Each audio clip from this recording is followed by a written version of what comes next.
Yo, what is up guys, it's Pedro here. In today's video, I'll be going back and evaluating the Montez Sweat trade and the Chase Young trade and give you guys my final thoughts on that. Also be going over the injury report for the Washington Commanders versus New England Patriots week 9 matchup. If you guys are new, make sure to subscribe, hit that like button and that notification bell as well. It really helped out a ton. It's been a couple days since the Chase Young and Montez Sweat trades. Couldn't make a video yesterday because I had an exam and was studying all day for that, but now that I've had some time to think about it, let me give you guys my thoughts on both of the trades. So let's start off with the Montez Sweat trade. They traded him and got a high second round pick. I mean, I guess it's not official yet because we don't know what the Bears, record is going to end up at, but it's probably going to be a top 10 second round pick at minimum. And let me just look up Chicago Bears schedule right now just to see, but it's going to be a high pick. So the Commanders, in my opinion, Montez Sweat is a good player, but I think they got some good value for him. And the Bears, on the other hand, he's a good player for sure, but there's no guarantee he signs back. And after his comments the other day saying he's not ready to sign extension, that I would be concerned if I'm a Bears fan. But you see the Bears, they'll probably lose to the Saints. Who knows with the Panthers? They might win that game. They'll lose the Lions. Hopefully they lose the Vikings, but who knows with the quarterback situation now. They'll lose the Lions. They'll lose the Bears. May beat the Cardinals. Probably lose the Falcons. Packers. Probably lose. They'll win 2 more games. And they got 3 wins on the year. They got 2 or 3 wins on the year. They'll probably get to 4 wins on the year. Yeah, they got 2 wins. So they'll probably get to 4 wins on the year, maybe 5. So we'll have, probably around 5 wins. So we'll have a solid second round pick there, probably top 5, top 6, which is really good and makes it kind of attractive for other GMs or for, potential GM candidates, which is a really good spot to be in. The only reason I wouldn't say, and actually let me give my grade on the trade, I'll give it an A-, A- because they got good value. Only thing keeping it from being an A+ is apparently they didn't really let teams negotiate extensions until really, really late. And if they would have let that happen, they probably could have gotten a first or more. That's what some of the reporters were saying, because you look at a couple years ago, or last year actually, Bradley Chubb was traded for a first, a fourth, and a player, running back, Chase Edmonds. That's really good value.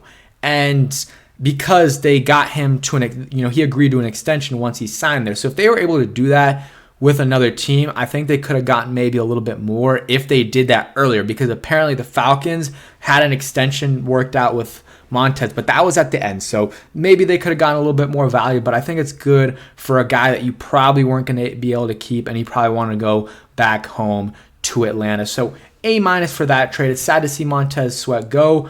He's productive. He was productive every year here. He was never elite, but he was productive. He was a good player. And to get 5 years of playing time from him and still get a high second round pick from him is a good deal in my opinion. And I don't think he's going to come back, but he's hitting free agency this year or the next year, depending on if the Bears franchise tag him. So you have a small chance of getting him back, but I doubt it. Yeah, I doubt that it happens. Okay, let's talk about the Chase Young trade. I am not as high on the Chase Young trade than I am the Montez Sweat trade. The Washington Commanders got a third round, basically compensatory pick for Chase Young. So it's going to be a pick 100, around that. So very, very late. You can get some good players there. I just don't think you're going to get a player as good as Chase Young. And I know Chase Young hasn't been great.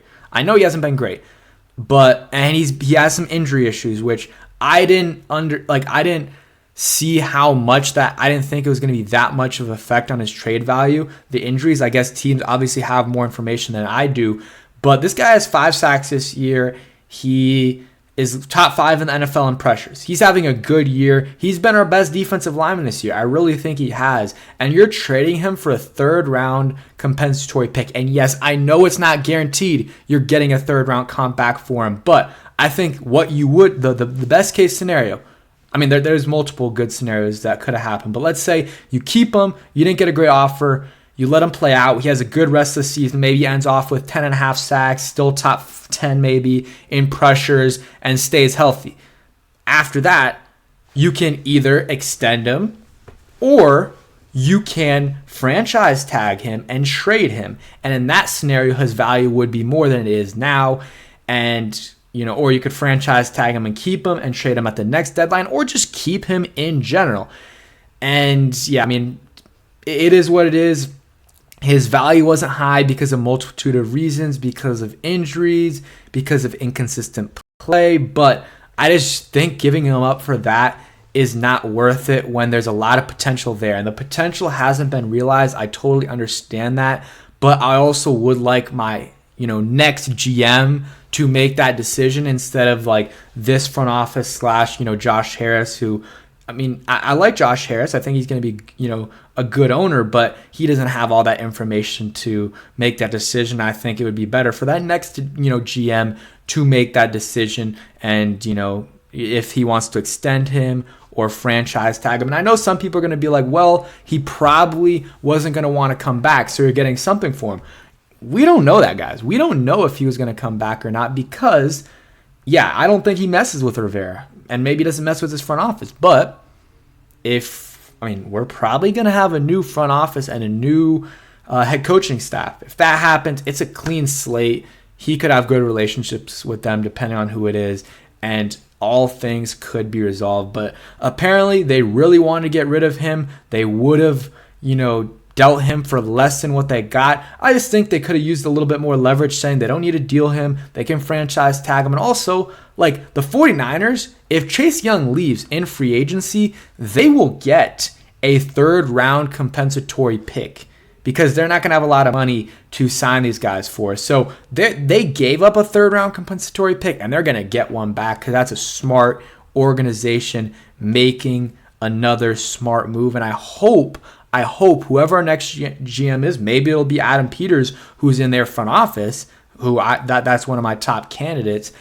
I hope they make moves like that, like the Eagles make these trades, a lot of these trades, give up 5th, 6th round picks for these good players that these teams want to move on from, like DeAndre Swift, Kevin Byard, I guess Chase Young for the 49ers. Trades like that, and then those guys end up leaving, you get picks back. Like the Eagles traded for Gardner Johnson last year for like a 5th round pick or like a pick swap. He had an outstanding year. He had a Pro Bowl type year. Guess what? He left, but he contributed to their Super Bowl run, and they're going to probably get a 3rd or 4th round comp pick for him because that's how smart organizations work. And if you keep doing that, you're going to accumulate comp picks year after year, and it's just going to be a cycle like the 49ers have with their comp pick thing because so many of their head coach or coordinators have left, and they've gotten picks for that, and general managers as well. We gave them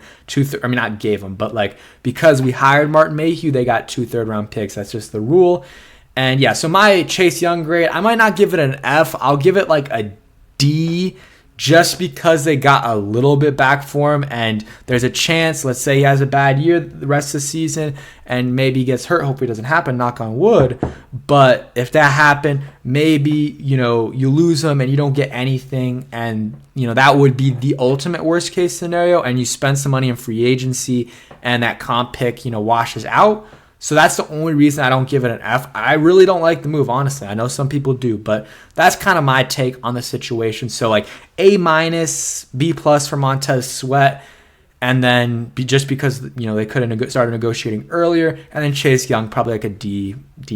Okay, moving on to the injury report for this week, and then we're gonna wrap it up. So Curtis Samuel did not practice. Looking like he probably doesn't play. Ricky did not practice as well. Was on crutches, has his knee wrapped. He's not playing. And then Percy Butler limited. He'll probably play, and Logan Thomas good to go. Patriots got a lot of injuries. Offensive lineman Calvin Anderson out with an illness. He'll probably be good to go. Trent Brown, another tackle, or I guess another offensive lineman. He did not play or did not practice with an ankle.